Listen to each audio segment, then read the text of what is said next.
Hello everyone, मैं वंदना आप सभी का मोस्ट वेलकम करती हूँ आपके अपने ही चैनल वंदना स्टडी क्लासेस में। बच्चों, हम लेकर आए सीजी बोर्ड 2021 का आपका क्लास 12 का हिस्ट्री का पेपर सॉल्यूशन। तो इस वीडियो में हम आपको हिस्ट्री का पूरा पेपर सॉल्यूशन बताने वाले हैं, तो वीडियो में लास्ट तक जरूर बने रहेगा क्योंकि सारे क्वेश्चन के आंसर आपको इस वीडियो में मिलने वाले हैं। अगर ये वीडियो आपके लिए थोड़ा सा भी यूजफुल रहा है तो वीडियो को लाइक ज़रूर कर लें, चैनल को सब्सक्राइब कर लें, ज़्यादा से ज़्यादा अपने दोस्तों को भी शेयर कर दें ताकि उनको भी सॉल्यूशन मिल पाए। तो इसी तरह से हमने सारे सब्जेक्ट के सॉल्यूशन डाल दिए, अगर आपने नहीं देखे हैं तो वो वीडियो भी आप देख लीजिएगा।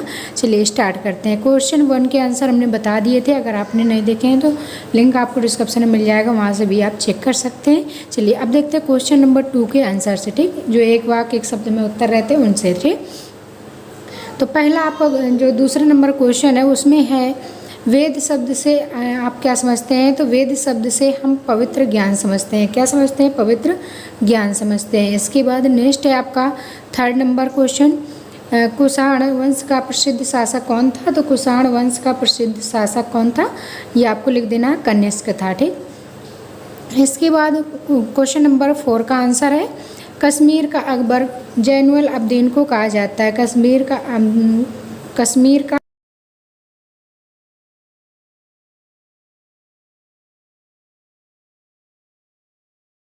क्वेश्चन 5 का आंसर देखेंगे तारिक ए फिरोज शाही की रचना जियामुद्दीन बरनी ने की। इससे मोहम्मद बिन तुगलक और फिरोज शाह तुगलक के जीवन के बारे में जानकारी मिलती है। तो क्वेश्चन 5 का आंसर आपको लिख लेना है। इसके बाद क्वेश्चन 6 का आंसर देखेंगे अमीर खुसरो का नाम सितार और तबला वाद्य यंत्र के आविष्कार से संबंधित है। तो आपसे पूछा गया था अमीर खुसरो का नाम किससे संबंधित है, तो इसमें आपको बताना है कि सितार और तबला वाद्य यंत्र के ये आपका आविष्कार से संबंधित है। इसके बाद क्वेश्चन 7 का आंसर लिखना है प्लासी की युद्ध के कारण निम्नलिखित थे। तो प्लासी की युद्ध के कारण आपको बताने थे कौन कौन से हैं, तो ये कारण आपको लिख लेना है। फर्स्ट में लिखेंगे जून 1756 ईस्वी में सिराजुद्दौला है कि कलकत्ते के कोर्ट विलियम पर आरंभिक आक्रमण तथा कब्जा किया था। भारत में मुगल शाही शासन ने इस निर्यात व्यापार दस्तों जो 1770 ईस्वी में ब्रिटिश को दिए गए आंतरिक व्यापार के लिए गैर कानूनी प्रयोग। इस तरह से आपको चारों पॉइंट ये नोट आउट कर लेना है। नवाब के दरबार में अंग्रेजी हस्तक्षेप तथा नवाब की अनुमति के 18 व बगैर कोर्ट विलियम किले की किलेबंदी एवं शस्त्रीकरण। इस तरह से आपको ये लिख लेना प्लासी की युद्ध के निम्नलिखित कारण, ठीक। इसके बाद देखें क्वेश्चन नंबर 8 का आंसर आपको देखना है साल 1813 में ब्रिटिश संसद ने भारत में व्यापार पर ईस्ट इंडिया कंपनी के एकाधिकार को समाप्त कर दिया और अन्य ब्रिटिश कंपनियों के व्यापार करने और कार्यालय खोलने की अनुमति दे दी गई थी। तो 8वें का आंसर आपको नोट आउट कर लेना। इसी तरह से हम सारे सब्जेक्ट के सॉल्यूशन डाल रहे हैं, अगर आपने अभी तक नहीं देखे हैं तो ज़रूर देख लीजिएगा। सारे सब्जेक्ट के सॉल्यूशन आपको हमारे चैनल पर मिल जाएंगे। पूरे सॉल्यूशन अगर आपको चाहिए तो हमारे चैनल को लाइक कर जरूर, वीडियो को लाइक, चैनल को सब्सक्राइब जरूर कर लें, साथ में अपने दोस्तों को ज़्यादा से ज़्यादा शेयर करते रहें। क्वेश्चन नंबर 9 का आंसर देखेंगे आर्य समाज की स्थापना कब हुई थी। तो बताना है आपको, लिख देना है आर्य समाज की स्थापना 1875 में अपने मुंबई के दौरे के समय स्वामी दयानंद सरस्वती ने सबसे महत्वपूर्ण एवं दूरगामी निर्णय लिया। यह निर्णय आर्य समाज की स्थापना के बारे में था, ठीक। किसके बारे में था? आर्य समाज की स्थापना के बारे में ये निर्णय लिया गया था। इस संगठन का उद्देश्य क्या था? उनके प्रवचनों और विचार प्रचार करके उनकी घड़े जमाने एवं उत्तरी भारत में दृढ़तापूर्वक सुधार लाना था। इससे हिंदू धर्म तथा भारतीय राष्ट्रवाद के विकास पर बहुत बड़ा प्रभाव पड़ा। स्वामी दयानंद के मस्तिष्क में एक संगठन का विचार काफ़ी समय से था। पहले कई बार एक संस्था का गठन करने का प्रयास किया गया। 1874 में बनारस में किया गया, परंतु दोनों प्रयास प्रायः असफल रहे थे। 16 जनवरी 1875 में उन्होंने राजकोट में आर्य समाज की स्थापना की थी। तो ये क्वेश्चन आपका बन जाता है कि आर्य समाज की स्थापना कब हुई। तो 16 जनवरी 1875 में उन्होंने राजकोट में आर्य समाज की स्थापना की। तो ये पूरा आपको डिटेल से लिख देना है, ठीक। तो ये ऐसे लिख लेंगे आप। इसके बाद देखें क्वेश्चन नंबर 10 है मित्र राष्ट्र और केंद्रीय शक्तियाँ दोनों की विश्व युद्ध में अलग अलग देशों के साथ मिलकर लड़ रही थी। प्रथम विश्व युद्ध में 1914 से 1918 तक लड़ा गया था। इसमें मिस्र राष्ट्र में इंग्लैंड, फ्रांस, रूस, जापान, इटली, संयुक्त राज्य अमेरिका, यूनान, ब्राज़ील शामिल थे, जबकि केंद्रीय शक्तियों में जो कि दूसरा गुट था, इसमें जर्मनी, ऑस्ट्रिया, हंगरी, बुल्गारिया, तुर्की शामिल थे। ठीक, तो 10वें का आंसर लिख लेना है। ये सारे आंसर आपके एकदम सही आंसर हैं, तो आपको डाउट बिल्कुल नहीं होना चाहिए, क्योंकि जो भी हम क्वेश्चन के आंसर देते हैं वो बिल्कुल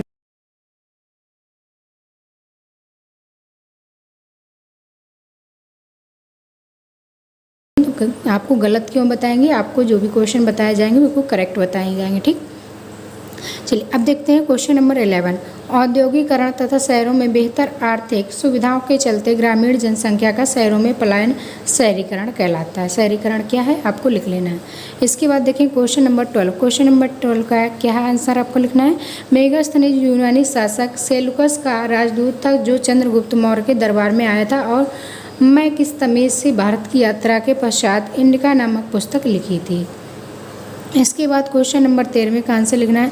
जातक या जातका या जातक कथाएं और बौद्ध ग्रंथ त्रिपिटक का सूत्र पिटक अंतर्गत खद्य निकाय 20वां भाग। इन कथाओं में भगवान बुद्ध के पूर्व जन्मों की कथाएं, विश्व के प्राचीनतम लिखित कहानियाँ जातक कथाएं, इनमें लगभग 600 कहानियाँ संग्रहित की गई। ये ईस्वी संवत से 300 वर्ष पूर्व की घटना है। ठीक, अब देखें क्वेश्चन नंबर 14 का आंसर। क्वेश्चन नंबर 14 का आंसर आपको देखना है।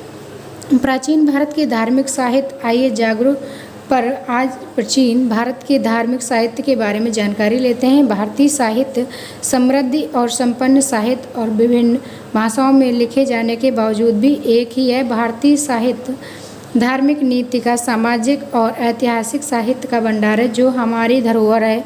ऐसे में क्यों ना आज प्राचीन भारत के धार्मिक साहित्य को करीब से जानने की कोशिश करें। ये पूरा 14वें का आंसर आपको नोट आउट कर लेना है, सारा आपका इस तरह से लिखना है। इसके बाद देखेंगे क्वेश्चन नंबर 16। क्वेश्चन नंबर 16 का आंसर आपको लिख लेना है। राज्य विलय नीति लॉर्ड डलहौजी द्वारा लागू की गई अधिग्रहण नीति थी। कोई भी भारतीय राज्य जो अंग्रेजी अधीनस्थ व्यवस्था तहत निरपेक्ष राज्य के रूप में अंग्रेजों के प्रत्यक्ष नियंत्रण में हो या अंग्रेजों द्वारा निर्मित हो, शासक पुत्र न होने की स्थिति तथा उसके अधम होने की स्थिति में अपने आप ही ब्रिटिश राज के अधीन हो जाएगा। तो ये 16वें का आंसर लिख लेना है। इसके बाद क्वेश्चन नंबर 17वें का आंसर। उदारवादियों द्वारा मान्यता प्राप्त नैसर्गिक अधिकार निर्णय थे। अत्याचार का विरोध, निजी संपत्ति, धर्म चुनने की स्वतंत्रता, बोलने का था, अभिव्यक्ति की स्वतंत्रता, सरकार में भागीदारी इत्यादि। ठीक, इसके बाद क्वेश्चन नंबर 18वें का आंसर लिखना है। द्वितीय विश्व युद्ध के दौरान उपनिवेशीकरण दोनों देशों को सहायक सेना में शामिल किया गया। ये पूरा आपको इस तरह से लिख लेना है। ठीक, अब क्वेश्चन नंबर 19 देखें। क्वेश्चन नंबर 19 क्या है आपका।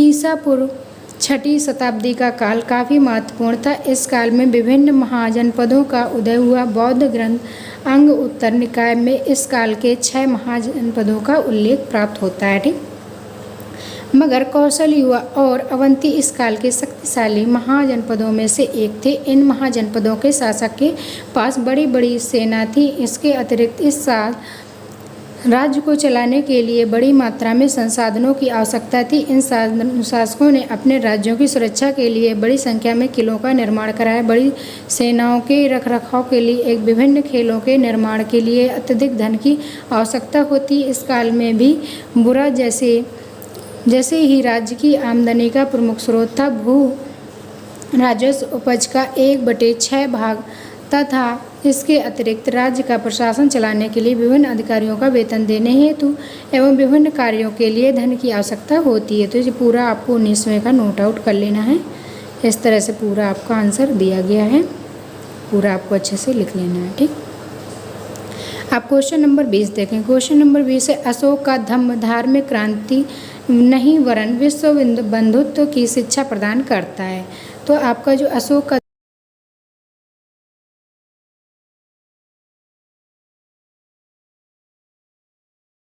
अच्छी बातें सम्मिलित की गई हैं।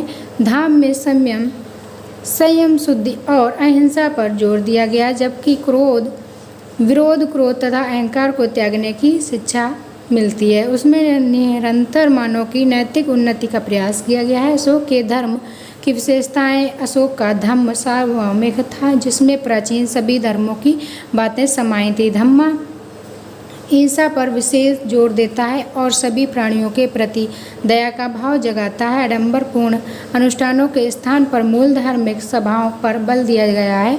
धर्म किसी भी धर्म को स्वीकार करने की अनुमति प्रदान करता है। धर्म का प्रश्न अल शक्ति प्रिया हिंसा तथा प्रेम के आधार पर किया गया है। इसी तरह से ये क्वेश्चन नंबर 21 का आंसर आपको लिख लेना है। अगर आपने वीडियो को अभी तक लाइक नहीं किया तो लाइक कर दें जल्दी जल्दी से, अपने दोस्तों को ज़्यादा से ज़्यादा शेयर कर दें ताकि उनको भी सॉल्यूशन मिल पाए। तो पूरा का पूरा आपको सॉल्यूशन इस वीडियो में मिलने वाला है, तो लाइक ज़रूर कर दें और अपने दोस्तों को ज़्यादा से ज़्यादा शेयर करते रहें। तो 21वें का आंसर आपको अच्छे से नोट आउट कर लेना है, ठीक। अगर आपको इसकी सॉल्यूशन की PDF चाहिए तो आप हमारा टेलीग्राम ग्रुप ज्वाइन कर सकते हैं। वंदना स्टडी क्लासेस के नाम से हमारा टेलीग्राम ग्रुप बना हुआ है, जहां आपको सॉल्यूशन की पूरी PDF मिल जाएगी। और आप अगर किसी पेपर का सॉल्यूशन चाहते हैं तो वहाँ आप पेपर भी अपना भेज सकते हैं ताकि आपकी हेल्प की जा सके। पूरा ये क्वेश्चन का आंसर 21 का आपको लिख लेना है,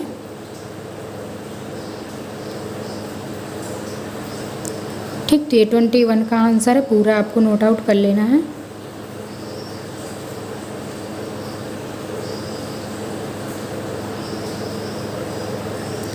इस तरह से पूरा हमारे चैनल पर जो भी आपको मिलेगा सारे करेक्ट क्वेश्चंस मिलेंगे। आपको बिल्कुल ये डाउट नहीं करना है कि ये क्वेश्चन सही है या गलत है।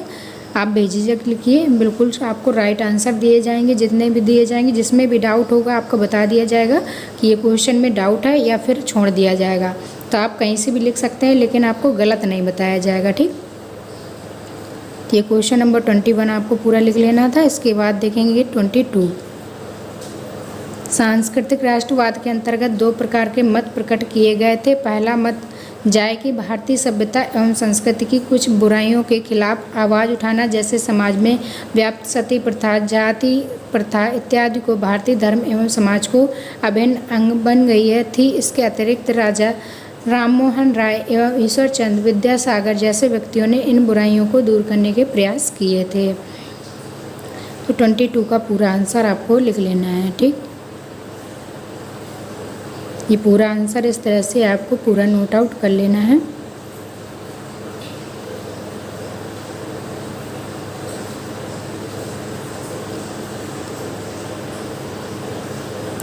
अब देखें क्वेश्चन नंबर 23। क्वेश्चन नंबर 23 का आंसर देखना है आपको। बौद्ध धर्म भारत का एक प्रमुख धर्म रहा है। इसका उदय 6ठी शताब्दी के आसपास हुआ। बौद्ध धर्म की नई परिस्थितियों के अनुकूल था और इसमें से भारतीय यूनानियों और मध्य एशियाई लोगों को आपस अनुयायी बनाया। बौद्धों ने अनेक धार्मिक और सांस्कृतिक प्रथाएं भी अपना अपना संदेश फैलाने के लिए विभिन्न सांस्कृतिक साधनों का उपयोग करने वाले बौद्ध भिक्षु अकेले नहीं थे। अगर हम प्रमुख धार्मिक परंपराओं को देखें तो पाएंगे कि दीर्घकालीन सफलता का श्रेय उन अनेक तारीखों को जाता है जिनसे उन्होंने संप्रेषित किया, जैसे संगीत, चित्र तथा कथा वाचन और उपासना केंद्र निर्मित करने के लिए प्रयोग की मूर्तिकला की विभिन्न शैलियों में बांधा हो, ठीक। तो ये था आपका पूरा 23 तक का सॉल्यूशन। तो अगर दोस्तों